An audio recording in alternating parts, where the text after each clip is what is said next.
नमस्कार। Sports scan के आज के अंक में आप सभी का बहुत बहुत स्वागत है। खेल जगत की तमाम खबरों के साथ एक बार फिर हम हाजिर हैं।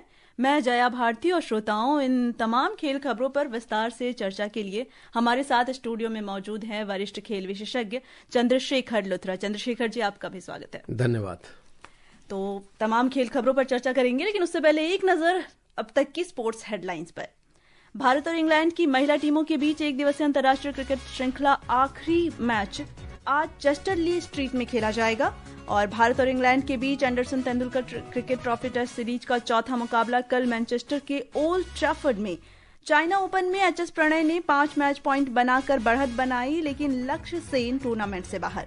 और फिडे महिला शतरंज विश्व कप 2025 के सेमीफाइनल में दिव्या देशमुख का मुकाबला चीन की ग्रैंड मास्टर तेन जोंगई से। वहीं दूसरे सेमीफाइनल में कोनेरू हम्पी और चीन की लेई तिंगजी आमने सामने।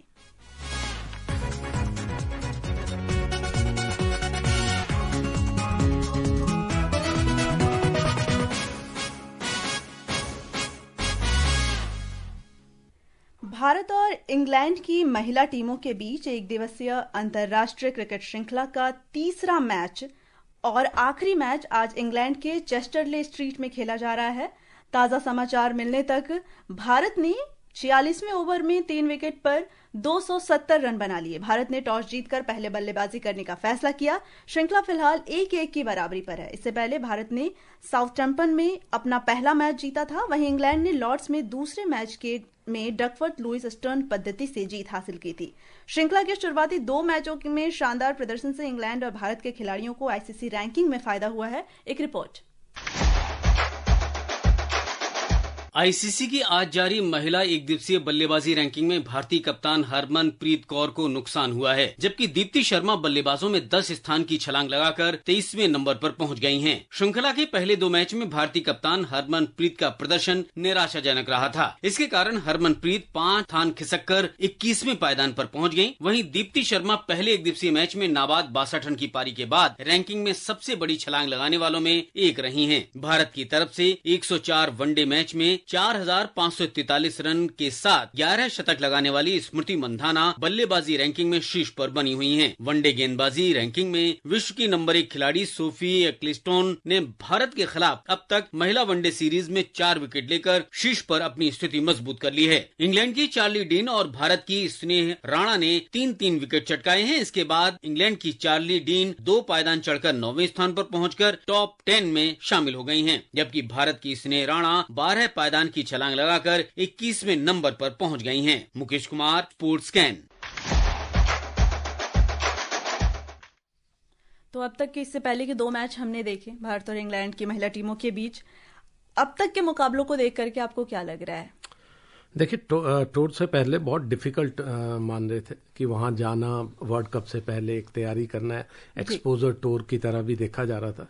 लेकिन मैं कहूंगा कि एक्सीड किया आपने एक्सपेक्टेशंस को। जिस तरह से वुमेन ने, हमारी लड़कियों ने जिस तरह वहां प्रदर्शन किया है, बियॉन्ड एक्सपेक्टेशन है। और ना केवल डोमिनेट किया पूरी सीरीज, बल्कि लास्ट मैच भी जो हारे वो डकवर्थ लुइस की वजह से और वो बारिश की वजह से थोड़ा नहीं कर पाए, कैलकुलेशन ठीक नहीं थी। But overall I think this was the tour जिससे लड़कियों को आने वाले वर्ल्ड कप के लिए बहुत सा कॉन्फिडेंस आएगा and will be the one of the contenders जो जीतने के लिए भी होंगे। इससे पहले न्यूजीलैंड, ऑस्ट्रेलिया, इंग्लैंड ये हमेशा टफ रहते हैं, लेकिन इस बार हमने इंग्लैंड को हराकर उनकी सरजमी पर ये जरूर दिखाया कि अब आपके टॉप 4 ही नहीं, टॉप 3 में भी आप, मुझे लगता है कि आपकी जगह रहनी चाहिए। बिल्कुल। और इसी बीच कल भारत और इंग्लैंड के बीच Anderson Tendulkar trophy test series का चौथा मुकाबला मैनचेस्टर के ओल्ड ट्रैफर्ड में खेला जाएगा। यह मैच भारतीय समय अनुसार दोपहर 3:30 बजे शुरू होगा। इस मैच में भारत के लिए जीत बेहद जरूरी होगी। एक रिपोर्ट।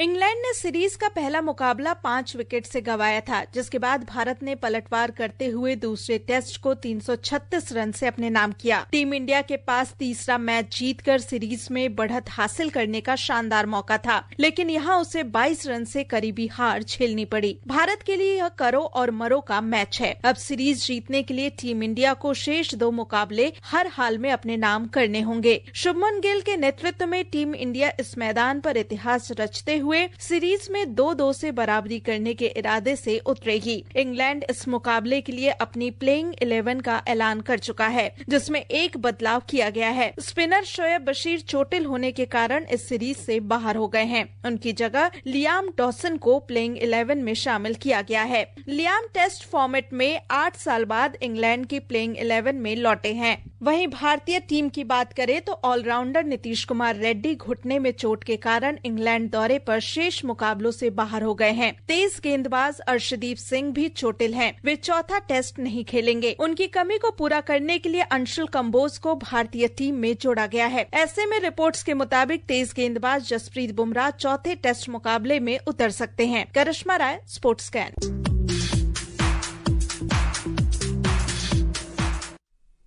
हम कह ही रहे हैं कि भारत के लिए यह मुकाबला करो और मरो का है। बहुत जरूरी है जीतना, तभी वो इस सीरीज पर कब्जा कर सकता है। और जिस तरह के बदलाव देखे जा रहे हैं टीम में गेंदबाजों को लेकर के, जसप्रीत बुमराह को भी खिलाने के लिए कहा जा रहा है कि शायद वो उतर सकते हैं मैदान में। नहीं, वो पक्का उतरेंगे, क्योंकि आपके पास चांस नहीं लेने का कोई। बुमराह अगर आपके खेल रहे हैं तो ऑब्वियसली अभी, क्योंकि कप्तान ने ही हिंट किया कि वो 100% खेल रहे हैं। अगर वो सिराज खेल रहे हैं तो इसका ना पेस बॉलिंग का जो डिपार्टमेंट है वो करीब करीब ठीक है। हाँ, आप ऑलराउंडर की कमी खलेगी, क्योंकि जिस तरह से रेड्डी इंजर्ड हुए हैं, उनका लास्ट मैच भी अच्छा गया था, विकेट्स भी ली थी, रन भी क्रूशल रन्स वो बना रहे थे, काफी देर तक विकेट पे टिके थे। लेकिन एक चीज जो मुझे थोड़ा सा खलेगा कि पूरे 3 मैचेस में अर्शदीप को नहीं खिलाया गया, क्योंकि वो आपके लेफ्ट आर्म भी है, सरप्राइज एलिमेंट भी, और जो स्विंग बॉलर जो कि इंग्लैंड में थोड़ा चलता है, बॉल को घुमाने का आपको करिश्मा चाहिए, तो वो उनको ना खिलाकर मुझे थोड़ी सी डिसअपॉइंटमेंट हुई। अब वो भी नहीं है तो आपको थर्ड बॉलर प्रसिद्ध कृष्णा जो अच्छा नहीं किया है पूरी सीरीज में, उनमें, या कंबोज जो कि यंग बच्चे हैं हरियाणा के, और उनका क्लेम टू फेम अगर आपको याद हो, एक ही मैच में एक इनिंग्स में 10 विकेट लिए थे, वहां से वो सुर्खियों में आए। क्या उनको इस मैच में इतना बड़ा चांस देना चाहिए या नहीं? देखिए, सरप्राइज एलिमेंट भी बन सकते हैं, लंबे हैं, 6 फुट प्लस के बॉलर हैं, अच्छी फिजिक है, अच्छी पेस है, लेकिन विकेट वैसी नहीं है इंग्लैंड में जिस तरह की ट्रेडिशनल होती थी। विकेट्स काफी स्लो विकेट्स है, उतना स्विंग भी नहीं है, बॉल्स भी उतनी अच्छा नहीं कर रही है। जो ड्यूक के बारे में हम थोड़ा कहते थे कि ड्यूक को यूज करना आना चाहिए, वो बॉल्स भी बहुत अच्छा नहीं कर पा रही है। तो ऐसे में एक कहते हैं चांस भी लिया जा सकता है। लेकिन गुड थिंग इज, जो मुझे लगता है कुलदीप, क्योंकि 100% खेल रहे हैं, कुलदीप को क्यों नहीं 3 मैचेस में खिलाया गया, काफी हैरानी है। वॉशिंगटन सुंदर को उनसे पहले खिलाया गया। आप 2 स्पिनर्स खिला सकते हैं कभी भी इंग्लैंड में, जिस तरह की विकेट्स है, और उनका आना एक शुभ संकेत मुझे लगता है कि होगा। ओवरऑल 5 स्पेशलिस्ट बॉलर्स आपके दिख रहे हैं। जडेजा, उसमें जरूर एक ऑलराउंडर आएंगे, और उनका नंबर 6 पे बैटिंग करना भी, नंबर 7 पर उनका ऑलमोस्ट तय है, जिस तरह की उन्होंने बैटिंग की थी लास्ट मैच में। तो ओवरऑल आई थिंक टीम ठीक है। टीम में थोड़ा सा जो सरप्राइज 2 है कि कुलदीप आ रहे हैं और कंबोज आ रहे हैं, ये क्या 2 नए प्लेयर एकदम आकर के कुछ धमाल कर पाएंगे या नहीं? कुलदीप कर सकते हैं, उनका एक स्टाइल है, उनका एक्सपीरियंस है। कंबोज के लिए थोड़ा कैच 22 सिचुएशन होगी, लेकिन between Prasidh Krishna and Kamboj I think I would go for Kamboj ji. और अगर हम पिछले मैचों को देखें तो इंग्लैंड के तेज गेंदबाज ब्राइडन कार्स ने जिस तरह से पिछला मैच खेला, और उन्होंने खुद कहा भी कि जिस तरह की शैली इंग्लैंड खेलता है उस शैली से बिल्कुल हटकर था उनका पिछला मैच। तो अगर वो अपनी शैली में कोई बदलाव ला रहे हैं तो भारत को क्या करना चाहिए, किस तरह की तैयारी रखनी चाहिए? देखिए, ट्रेडिशनली जब भी आप इंग्लैंड जाते हैं तो आपको 2 चीजें होती है। एक तो विकेट आपकी, जो कि थोड़ी मॉइस्ट विकेट्स होती हैं, ओवरकास्ट कंडीशंस होती है, और बॉल जो ड्यूक की बॉल है, हैंडमेड बॉल है, वो डिफरेंट तरह की बॉल को शाइन करके उससे स्विंग बहुत अच्छा ले सकते हैं। इस बार तीनों चीजें कम दिख रही है। आपको स्विंग तो बिल्कुल भी नहीं दिख रही है, आपकी विकेट्स बहुत ही स्पार्ट विकेट्स है, क्योंकि गर्मी काफी पड़ी है इस पूरे सीजन में इंग्लैंड में। तो उससे पूरी आपकी रणनीति आपको डिफरेंट करने की जरूर, दोनों टीमों को चेंज करने की पड़ी है। लेकिन जो बैट्समैन है इंडिया का, अगर लास्ट मैच देखें जो हम हारे, फर्स्ट जो सेकंड इनिंग्स में हमने पहले ही सेकंड ओवर में जब विकेट खो दी थी यशस्वी जायसवाल की, हम उसके बाद चेज ही कर रहे थे। हम कभी कमांडिंग पोजीशन में नहीं थे। कमांडिंग हम थोड़ा आने भी कोशिश की जब हमने रेड्डी और जडेजा जब बैटिंग कर रहे थे, लेकिन वो बहुत कम वक्त था। ओवरऑल हम पीछा करते हुए देखे, हम कमांड कभी नहीं कर पाए। उस चीज पे थोड़ा ध्यान देना होगा। बट गुड थिंग इज, मैं अभी भी कहूंगा टीम मैनेजमेंट ने एक अच्छा काम किया कि करुण नायर के साथ जा रहे हैं।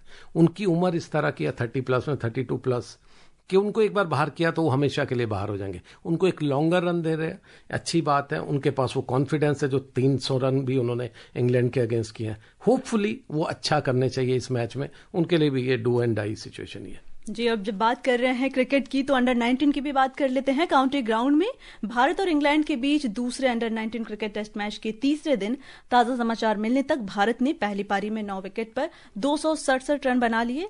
इंग्लैंड ने पहली पारी में 300 रन बनाए थे और भारत अभी 42 रनों से पीछे चल रहा है। अभी भी 42 रनों से पीछे चल रहा है, 9 विकेट खो चुके हैं। क्या लगता है? इवन मैच है अभी तक तो देखिए, लेकिन हाँ, लड़के अच्छे गए हैं, कप्तान अच्छा कर रहे हैं, लेकिन सभी लोग जरूर सूर्यवंशी की तरफ देखने की कोशिश कर रहे हैं। वो उन्होंने धमाल मचाया था आईपीएल में, पहली बॉल छक्का, उसके बाद जिस तरह की सेंचुरी की, तो एक अच्छे एक्सपोजर ट्रिप होता है। देखिए अंडर 19 क्या है, आपको अगली पनीरी को आप बनाने की कोशिश कर रहे हैं, और खासकर जब आप इंग्लैंड में इन विकेट्स पे खेल रहे हो। ठीक है, इस वक्त सारी स्लो विकेट्स हैं वहां पर, लेकिन ओवरऑल आपके लिए बहुत अच्छा है। एक तरफ इंडियन टीम है, वुमेन्स टीम भी वही है, अंडर 19 भी बहुत अच्छा ये कर रहे हैं। जी, और अंतर्राष्ट्रीय क्रिकेट परिषद यानी आईसीसी ने टेस्ट क्रिकेट में 2 स्तरीय प्रणाली शुरू करने की संभावना तलाशने के लिए अपने मुख्य कार्यकारी अधिकारी संजोग गुप्ता की अध्यक्षता में 8 सदस्यीय समिति का गठन किया है। समिति को इस साल के आखिरी तक आईसीसी को अपनी सिफारिशें पेश करनी होंगी, और ये जो नई 2 टियर प्रणाली होगी उसे लागू करने की पूरी संभावना व्यक्त की जा रही है। तो टेस्ट पे इसका क्या असर पड़ सकता है, टेस्ट मैचों में? देखिए, मेरा पर्सनल ओपिनियन ये है कि ये बहुत ही डिजास्टर्स होगा। अगर 2 टियर इन्होंने कर दिया तो इसका मतलब टेस्ट क्रिकेट का बिल्कुल खात्मा होने की तरफ जाएगा। आज ही हालात देख लीजिए, 27 रन पर वेस्ट इंडीज की टीम जा रही है। इंडियन टीम के अगर आप पिछले दिनों के रिजल्ट भी देखें, 47, 37, इस तरह के स्कोर्स, 123 चेज नहीं हो रहे। टेस्ट क्रिकेट एक स्ट्रगल कर रही है। उसका एक अच्छा एडवर्टाइजमेंट ये था कि इंडिया और इंग्लैंड की बहुत अच्छी सीरीज, इंडिया जब ऑस्ट्रेलिया गया तो बहुत अच्छी सीरीज हुई, लेकिन ओवरऑल 2 टियर करने से क्या होगा, जो छोटी टीमें हैं, मैंने पहले भी एग्जांपल दिया था कि अफगानिस्तान और आयरलैंड 2 को 6 साल हो चुके हैं। 6 साल में उनको एक ने 10 टेस्ट खेले, एक ने 11 टेस्ट खेले, तो आप उनको कैसे एक्सपोजर दोगे? 2 टियर में आपका क्रिकेट आने वाले दिनों में मुझे लगता कहीं ना कहीं खराब होगा। और वहीं भारतीय क्रिकेट कंट्रोल बोर्ड यानी बीसीसीआई भी राष्ट्रीय खेल प्रशासन विधेयक का हिस्सा होगा। इस विधेयक को कल संसद में पेश किया जाना है। तो क्या लगता है, अगर वो बीसीसीआई शामिल हो जाता है, कितना असर आएगा? देखिए, आज तक कभी नहीं आए, और कहते हैं ना बीसीसीआई एक बेलगाम घोड़े की तरह देखते हैं। लेकिन हाँ, इस बार एक एडवांटेज है कि बीसीसीआई भी रूलिंग पार्टी कंट्रोल कर रही है, जो कि इंडिया की रूलिंग पार्टी है। तो ऐसे में क्या वो सबको उनको समझा पाएंगे, या इससे पहले बात भी जरूर हुई होगी उनके साथ? अगर वैसा होता तो बहुत अच्छा, लेकिन बीसीसीआई अभी तक कभी भी विधेयक के बीच में नहीं आया। जी, अब बात शतरंज की करते हैं, जहां जॉर्जिया के बटोमी में फिडे महिला शतरंज विश्व कप 2025 के सेमीफाइनल में आज भारत की दिव्या देशमुख चीन की ग्रैंड मास्टर तेन जोंगई से खेल रही हैं, और दूसरे सेमीफाइनल मुकाबले में भारत की कोनेरू हम्पी का सामना चीन के लेई तिंगजी से होगा। जिस तरीके से खेल रही हैं ये शतरंज को में काफी बेहतर प्रदर्शन रहा है इनका। देखिए, पोडियम फिनिश तो एक आपको मिलेगी, 4 में से 2 आपके हैं, तो यानी फर्स्ट 3 में आपके एक प्लेयर जरूर रहेगा। और अच्छी बात यह है कि ये बेस्ट एवर रिजल्ट है अभी तक के। लास्ट टाइम दिव्या गई थी सिर्फ क्वार्टर फाइनल्स तक, हम्पी नहीं गई थी। तो ये एक अच्छा मौका है कि दोनों अगर जीतते हैं तो बहुत ही अच्छा फाइनल, अदरवाइज आपकी जो पोडियम फिनिश है वो तो रहेगी। और भारतीय शटलर एचएस प्रणय ने आज China open super 1000 badminton tournament के पहले दौर में 5 मैच पॉइंट बनाकर एक गेम से पिछड़ने के बाद वापसी करते हुए जापान के कोकी वतनबे को हराया। हालांकि लक्ष्य सेन के लिए यह दिन मुश्किल रहा, क्योंकि उनका खराब प्रदर्शन जारी रहा और वो टूर्नामेंट से बाहर हो गए। लक्ष्य सेन स्ट्रगल कर रहे हैं, उनको जरूर सोचना पड़ेगा उनके कोच को कि शायद थोड़ा रेस्ट चाहिए, इंजरी के बाद वो अच्छा नहीं कर पा रहे हैं। वही एक प्रॉब्लम है जो इंडियन बैडमिंटन के साथ सबसे बड़ी चल रही है। श्रोताओं, अब समय हो गया है आप सभी से विदा लेने का। कल इसी समय फिर मुलाकात होगी खेल जगत की तमाम खबरों के साथ। चंद्रशेखर जी, आप हमारे स्टूडियो में आए और खेल खबरों पर इस विस्तार से चर्चा की, इसके लिए आपका धन्यवाद। शुक्रिया। और श्रोताओं, इसी के साथ मुझे और स्पोर्ट्स स्कैन की पूरी टीम को अनुमति दीजिए। नमस्कार।